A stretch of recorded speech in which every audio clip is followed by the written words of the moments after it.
So, thank you guys for joining us today. If you didn't already know, you are joining what is part of our Tier 2 chat series.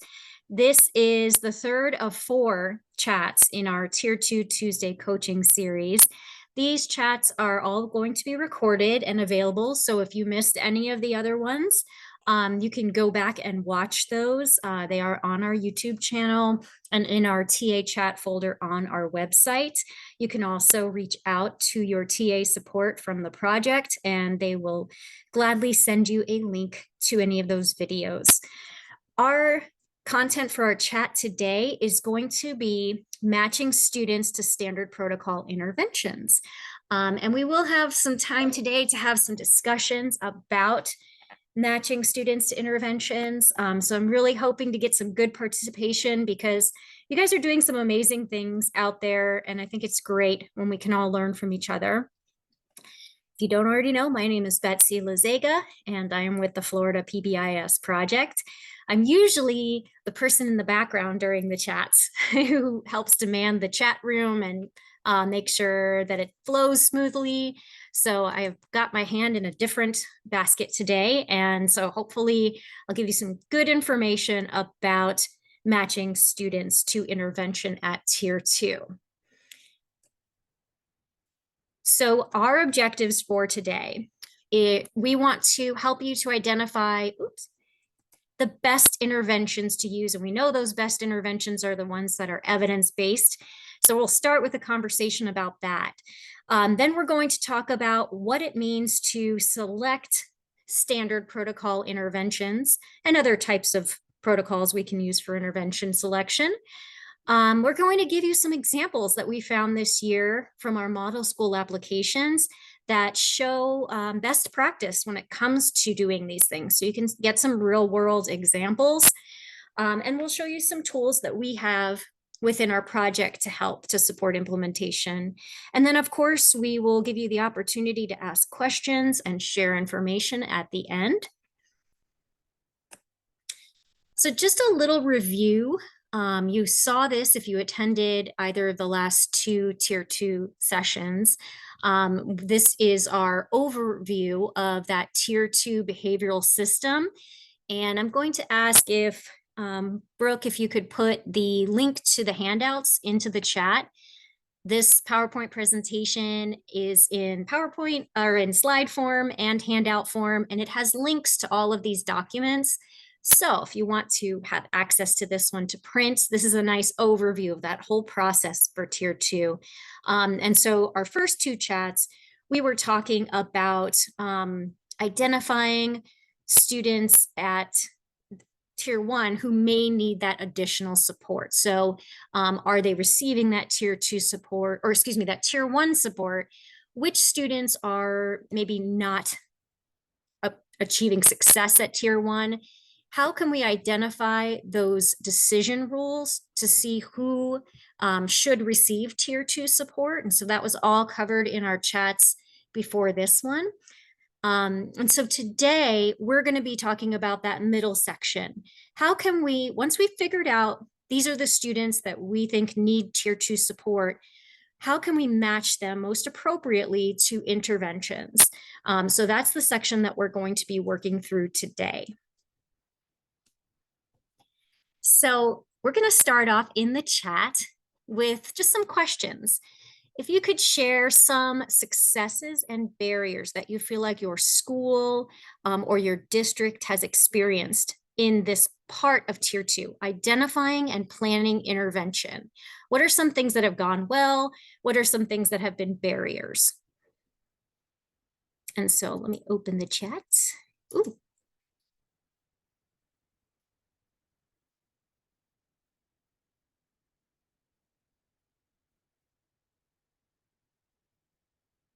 So the question again is, what are some successes you've had with identifying and planning Tier 2 interventions? What are some barriers you may have?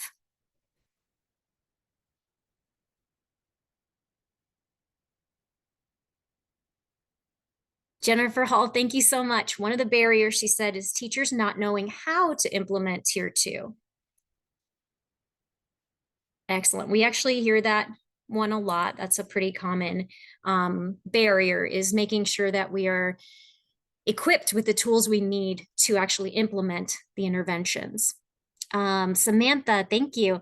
Barrier is approved curriculum for tier 2. Yes. So what tools are we able to use? What do we have access to in our toolkit? Sonia says successes, working directly with ELA department to streamline data sources. Ooh, that's awesome. I'd love to hear more about that. That sounds really cool. So kind of not working in silos in our intervention delivery, using some of those other content areas to figure out who needs intervention, what they might need. And Christy says, not having an effective tier 1 system in place. Absolutely. Barrier is the who and systems for secondary. Yes. Resources. So Kelly said, not having the staff to implement tier 2 interventions. And then Francine, successes, able to use grant money to purchase zones of regulation, which has been used as a tier 2 intervention. And then a barrier, decision rules need to be refined. Awesome. And Jack says, still working with all schools in Charlotte County on tier 1, but looking forward to starting the tier 2 process this spring. Awesome. Thank you guys so much for sharing. And I saw a lot of common features in terms of both the successes and the barriers for schools. But I really love how we're able to now get more specific about what those pieces are, what's going well, and what are the real challenges we're facing. It's not just a buy-in issue anymore. It's really about like, well, let's start setting up a system with decision rules. That's something that's very manageable, very concrete that we can do to improve our tier 2 system.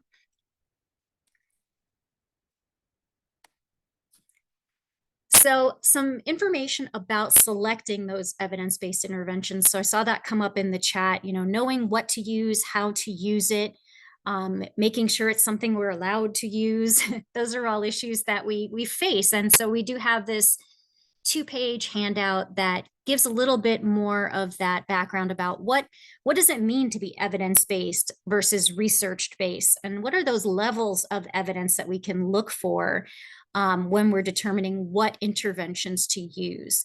So you can even see like the little present there, the best tier 2 interventions are going to have things like a manual. They're going to have a review for those standards of evidence. They're going to have a way to monitor fidelity. And there are places that we can look to find those evidence-based interventions. So we do have some of those examples there as well. So that is there for you if you want to print it out and share that information with staff, with your tier 2 team, others on your campus. Another piece that we gravitate toward to help identify those good features of tier 2 is the tiered fidelity inventory. So I think that tiered fidelity inventory should ring a bell. That is our tool that we use to evaluate our fidelity. And we use that in that PBSES system as part of our annual evaluation for PBIS. So the TFI gives us information about those critical features of tier 2 and then also for tier 3. But the one that we're looking at today is those evidence-based intervention requirements. So when we say something is evidence-based, if we look at the TFI, what that tells us is tier 2 supports intervention, tier 2 behavior supports should be providing additional time and instruction. They should be structured and predictable, and they should allow for opportunities for practice and feedback. So those are 3 critical features when we're looking at what we're giving students in terms of tier 2 intervention.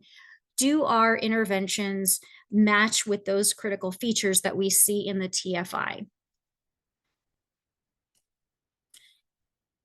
A tool that can help us do that spot check of our interventions to see, do these interventions have those critical features? So thinking about your campus, or if you're at the district level, what's on your school campuses, do your tier 2 interventions have research to support them? Are they cost effective? Are they available continuously for students? Are they easily accessible to staff? That was another one that was brought up in the chat. Do they require a skill set that we can easily teach to staff to be able to teach this intervention to students? So this is just a little tool that you can use to gauge how much your interventions fit that essential features of Tier 2 intervention criteria. So one more question for you in the chat. How does your school or your district currently select interventions to use at Tier 2? And I'm going to open the chat so I can see. How are you selecting interventions?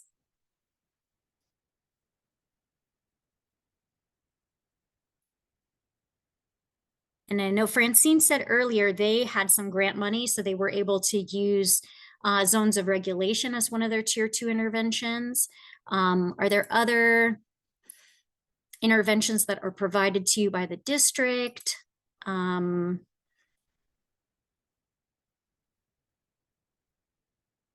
Let's see, Jennifer Hall. We use PBIS website for ideas. Awesome. So yes, we do provide you with some examples and some links to places to look for evidence-based intervention. Some of the districts I support have menus to select from when supporting students at Tier 2. So if you're at the school level, does your district provide you with a menu of interventions that are available?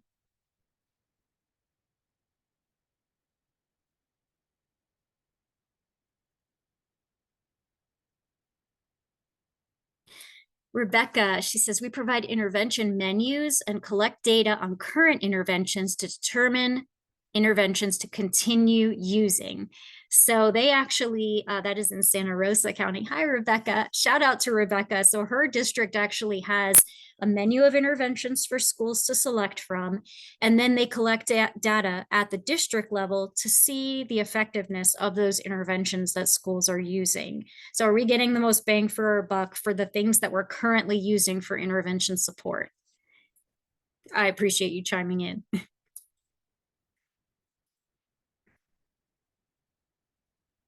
So one example that we wanted to point out in selecting interventions, we have a lot of schools that use the intervention of self-monitoring or self-management. We wanted to really point out that when using an intervention like this, like self-monitoring, that you need to think about those critical intervention features that we talked about in that TFI. So that self-monitoring intervention should include additional instruction for developing the skill of self-monitoring. We need to teach the student the skill of self-monitoring to make sure that they are competent and fluent in understanding what that means. We also want to give them feedback about their use of that skill, give them opportunities for practice and additional structure and predictability. So that self-monitoring intervention sometimes can get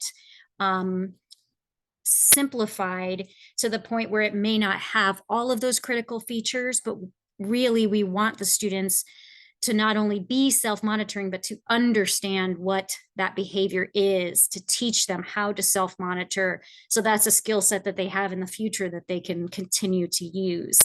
So as we're selecting an intervention like self-monitoring, we need to first identify if the student even has that skill in their repertoire. So do they know how to do that? Do they know what that means?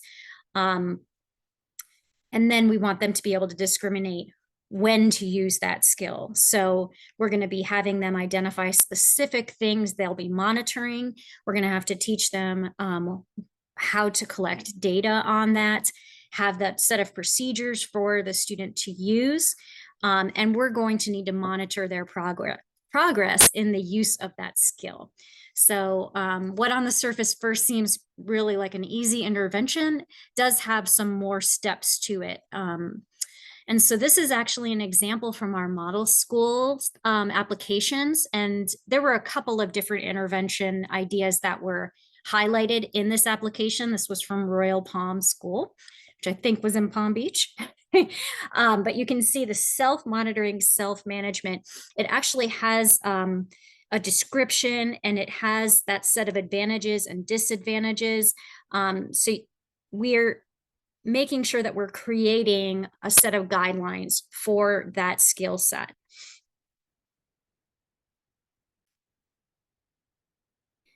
Another piece to the TFI that we wanted to highlight. So after we've identified what is our menu of interventions that we're going to offer, we need to know how to best match students to those interventions, because that intervention match is critical. We want to make sure we're providing them with what it is that they need. So in the TFI, when we look at the practices to match students to student needs, we have a formal process to select tier 2 interventions that are matched to students' needs, which includes that function, and that are adapted to provide contextual fit. So that's the TFI guidelines for that matching process. And so we're going to look at some examples of what this actually looks like in the real world. So we have some examples of evidence-based interventions that school teams could select. So on the left-hand side, you can see this is from a district level team providing this to their schools. They have 4 different buckets of behavioral supports. So they have that self-regulation, then they have anger, aggression control, social skills, and then performance motivation. Those are kind of the 4 buckets of behavioral intervention. And then they have those interventions that are available for each of those different areas. So that's a nice way to be able to see in that form of different types of behavioral interventions we could select from. And then on the right-hand side, this is just a different kind of spreadsheet that tells us the targeted areas that each of the interventions supports, what those interventions are, the progress monitoring pieces, and then the level of support that they're geared toward. So if you are working at the district level, having something like this for schools to be able to use as a menu that identifies those, areas or targeted areas of behavior that we want to support and what tools we have for each of those, that can be very helpful for schools to be able to set up a system, a more specific, predictable system.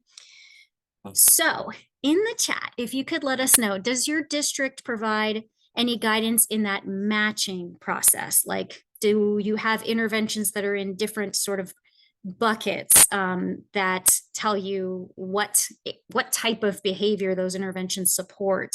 And then at the school level, are you currently doing something that helps you to match students to tier 2 interventions? So let me open the chat.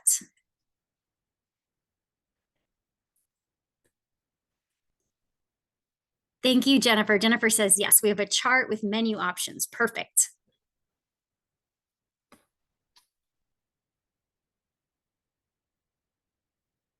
And then Rebecca says, we have a function-based menu, intervention menu, and a behavior-based intervention menu, as well as a general intervention menu with intervention features.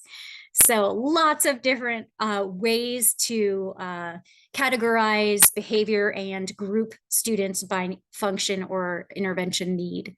That's awesome.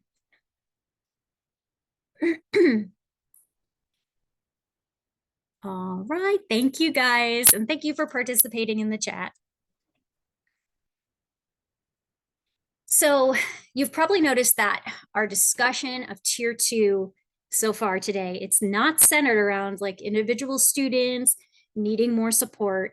We know that giving a student targeted evidence-based supports is likely going to improve outcomes for that student behaviorally, but we need to talk about zooming out, and looking at the district and the school system for supporting tier 2 for all students that need it, so that we are not reinventing the wheel for each student that is identified as needing support. We need to have a reliable and efficient way to deliver the supports that we identify to groups of students that need them.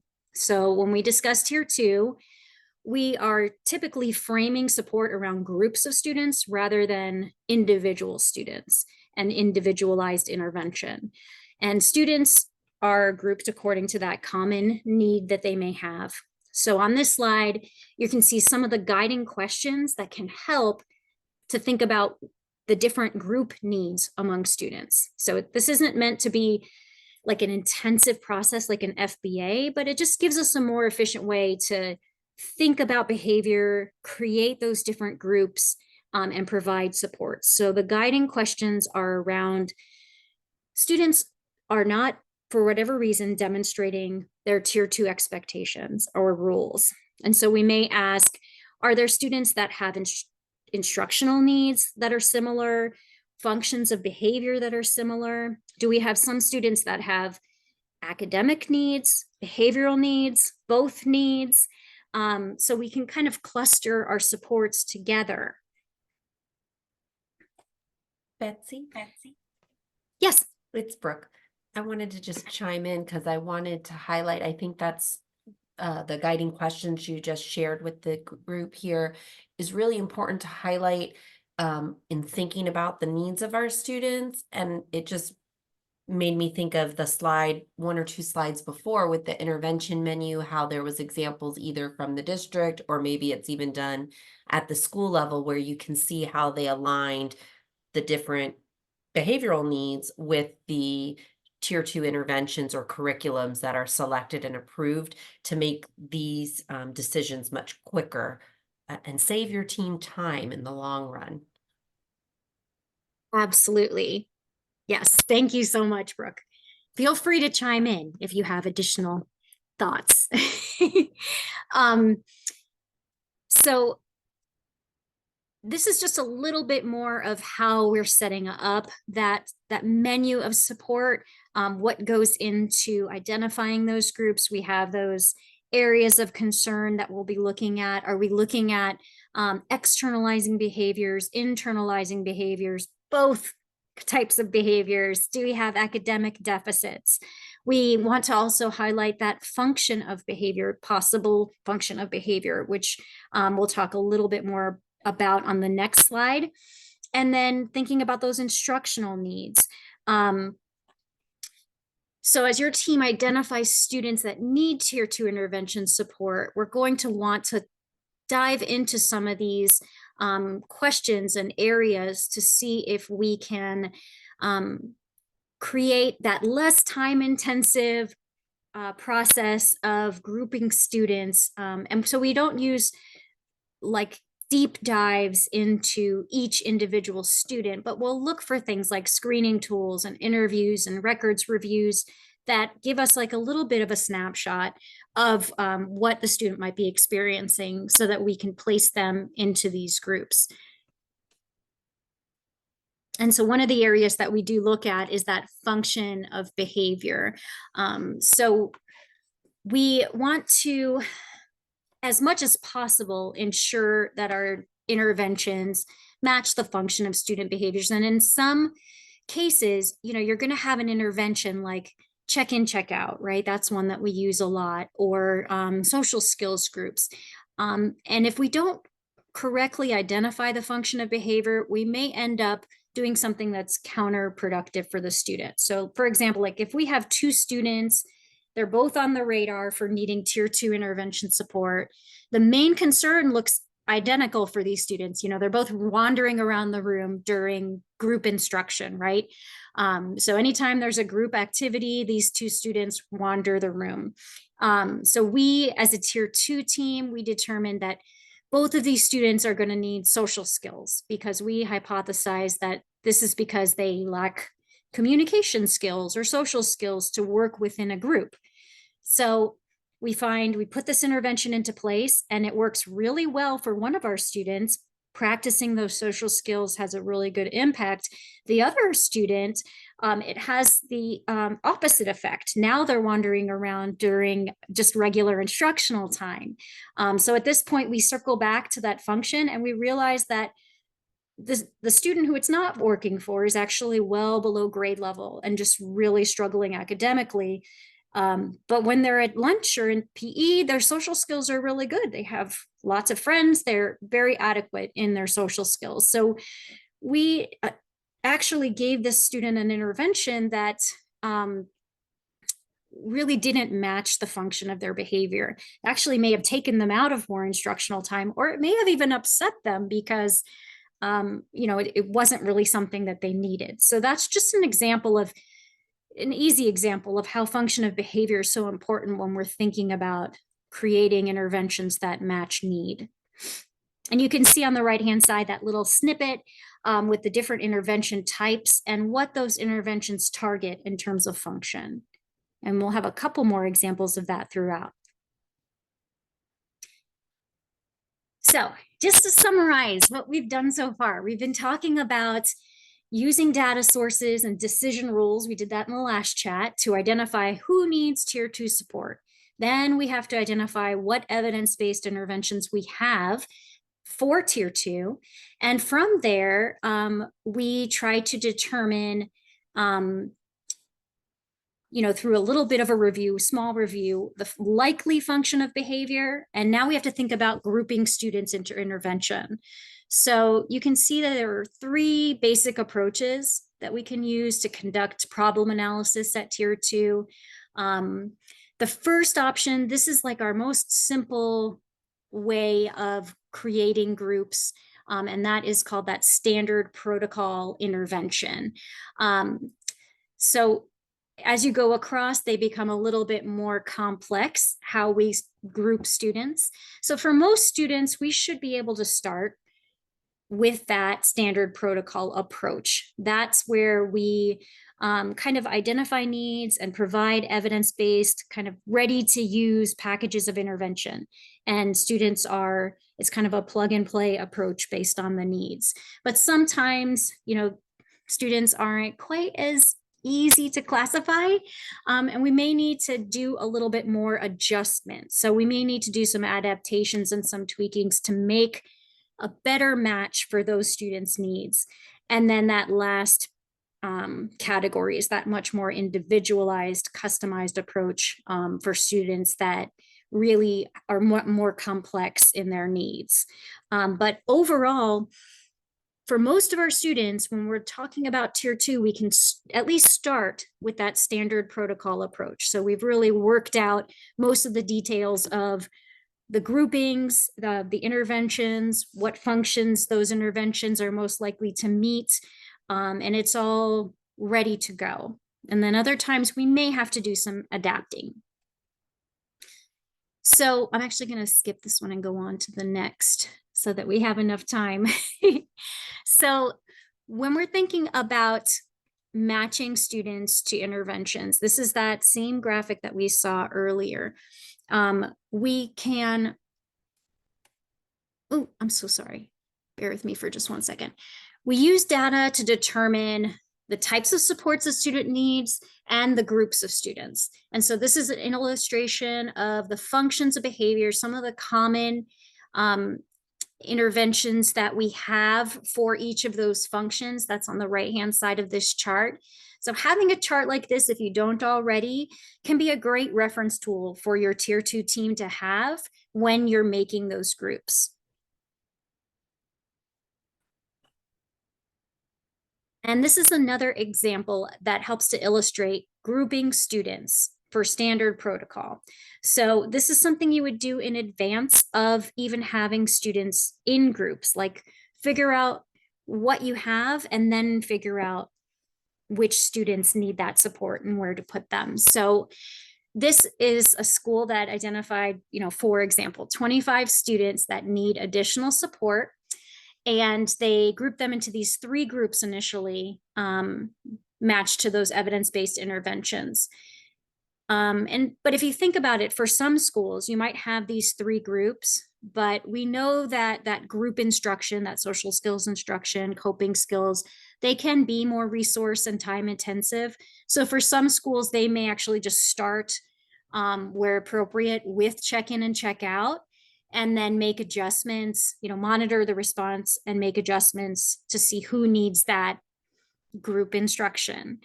So I've seen that in a number of districts where check-in, check-out is the primary standard protocol intervention, unless it's, really not a good fit for function. And then as the intervention kind of takes place, if there isn't a lot of change or impact, then some of those students are moved into that group instruction. This is a really nice example as well from Shadow Lawn Elementary from our model schools. So they had this tiered behavior menu, and in their menu, they have, there are 4 interventions that they typically use standard protocol, and the benefits of those interventions. And then it gives you the function of the behavior. And then also the student characteristics that are best met by that intervention. So for check-in, check-out, you can actually see one of the criteria there is low-level disruptions. So we don't typically use check-in, check-out as that first primary intervention for students that have a lot of aggressive or highly disruptive behaviors, because the evidence for check-in, check-out suggests that it's best for students that have those more low-level types of behaviors, disorganized, difficulty completing tasks. So, in thinking about your use of check-in, check-out, does it meet those kind of criteria? Then it also has some of those required components of each of those interventions. Like these are the pieces that are part of each intervention. So when we're thinking about having those counseling groups, do our counseling groups have goals attached to them? Do we have a way that we're tracking progress? And we're going to talk more about that in our next chat, which is the final one in this series. And then the last piece that I really love about this is that it actually tells you which of your staff are recommended to provide this type of intervention. So mentoring, check-in, check-out, those are interventions that any staff member that is interested could participate in. They could be an interventionist in either of those interventions. But when we're talking about things like social skills groups and counseling, those will require more training, more specific training. So there are only maybe certain people at the school who have had that level of training to provide those interventions. Here is another example. Excuse me, this is the teacher nomination form from Wildlight Elementary. And this is, lots of schools have teacher nomination forms for students that may be exhibiting behaviors that, we want to get some intervention for. But their form actually has a little bit more detail in it, and it gives some information on number of referrals, number of tardies, number of absences, some academic information, and then it leads into that function of behavior as well. So one thing I like about this form is that it's not only showing us like the selection of students, but giving us some information about the appropriate selection of intervention. Once that student is identified, we have a little bit of a snapshot to be able to build the most appropriate intervention selection. And here is another example. This is a student intervention matching form. So this is a product that schools can use to help. It's basically like a brief interview tool or a checklist tool that you can use to help to identify which interventions would be most beneficial for a student. So this would be best completed by someone that knows the student pretty well, because it does ask questions about student behavior that you would need to have a sense of. You'd need to have some rapport with the student to be able to answer. But if you did have these completed, you might get a better sense of some of those interventions that would be the best match for that student.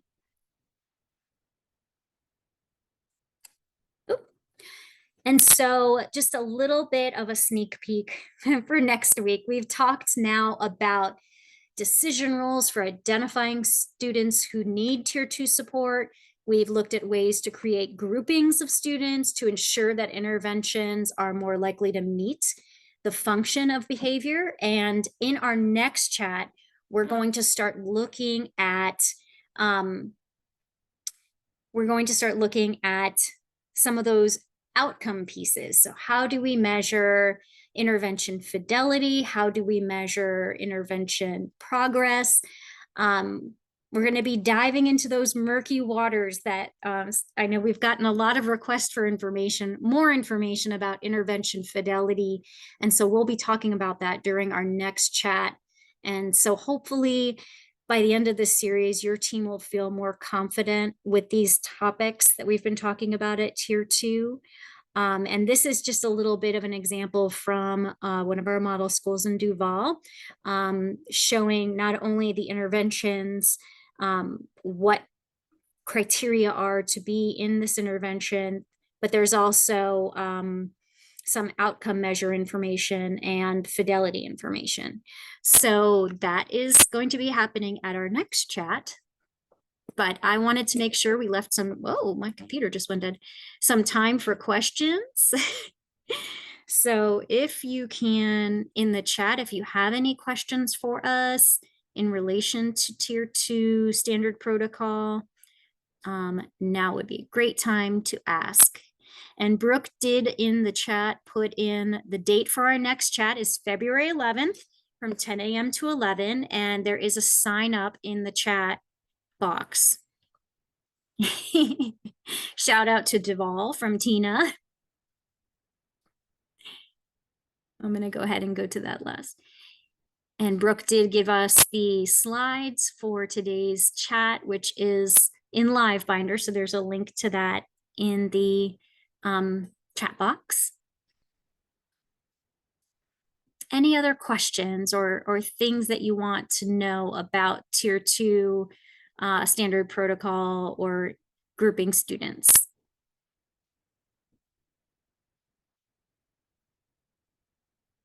I have a question I have a couple questions actually for the chat. I was just curious and maybe we can help learn from one another. As you were talking about the different intervention menus, I was curious if anybody is using an intervention menu, but maybe they're finding that the interventions they have on their campus are not adequately meeting the needs of their students, and what are some next steps that they're taking to help build a more robust intervention menu.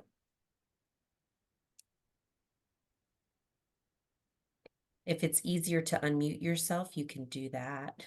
Yes, feel free.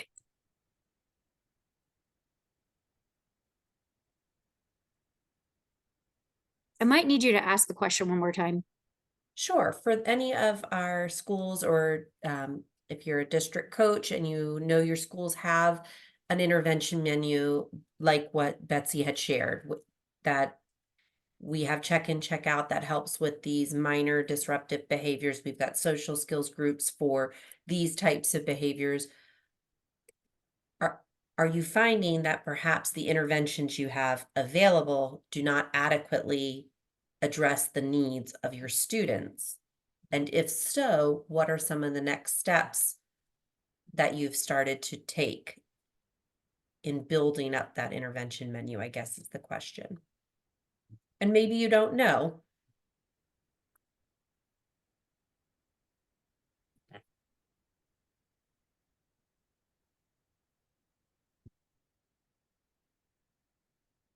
And Rebecca said, we're still in the process of making sure that what's being provided is being provided with fidelity and that all needed components are included. Thank you for sharing that. I think that's a place where a lot of districts are, making sure that we're doing the interventions with fidelity, that we have all those key features of the intervention included. Trying to find a good intervention menu. I think that last one might have been the best one. But even these are. And I wanted to ask that question and learn from each other, because I think this is an area when we think about, especially for our district coordinators that are maybe on this call with us, that when we start thinking about how are we coaching and supporting that school level system, um, being able to look at the data that you have available and perhaps knowing that, hey, we have buckets or groups of students who have this type of intervention need, but we don't have an intervention to serve that purpose. How else can we support those students? Or maybe that is an area within our tier 2 system that we have to improve upon and continue to build in that respect. So these intervention menus are not just used, I think, as Betsy had mentioned, as at that individual level for matching the students at an individual level, but they're also used as a tool for us to really evaluate the effectiveness of what we're providing too at the systems level. That's a really good point, Brooke. And there was another question in the chat about a list of curriculum options that are allowable in the state. So programs that are approved for use in Florida. If we're aware of any list that exists. I think we typically provide the links to those websites that have those evidence-based curriculum recommendations, like What Works Clearinghouse. Do you have any others, Brooke, that you would recommend? No, I would just kind of add that typically when we're sharing exemplars, they're going to be from within the state of Florida. Now, each district might have their own policy and guidelines for how they're selecting interventions. So always default to your district guidance. But do know that most of the, if not all of the exemplars that we're going to highlight are going to be from other district exemplars in our state. Mm-hmm.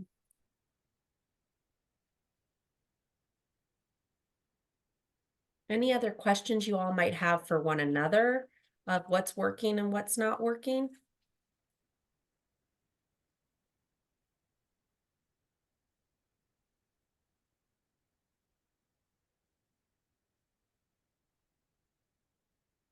I'm going back through the chat just to see if I missed anything.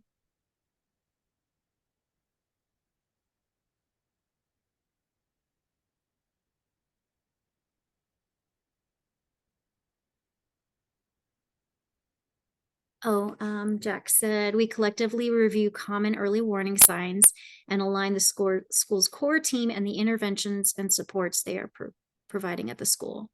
Document all interventions and monitor the students' progress. Excellent. So I think if there aren't any more questions, oh wait, did I miss something there? No. If there aren't any more questions, we can go ahead and put up the poll for today's chat. Your feedback is so helpful to us in identifying new topics and making sure, oh, thank you for getting that up.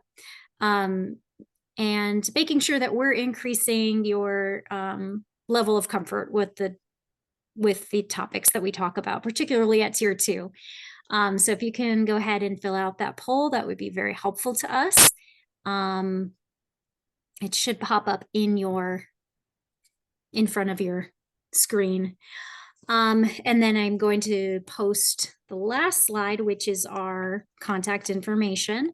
Every district has a district representative, a district coordinator that facilitates PBIS. So if you're at the school level, you should have one in your district. And we also have a member of our project at the state level that supports each district that is active with Florida PBIS. So this is our contact information at the Florida project. We do have a Facebook, a LinkedIn, and a YouTube channel. If you're not already a member of our community on social media, please follow us. Send us the cool stuff that you're doing. We love to see it and share it out. Let's see, anything else that you can think of?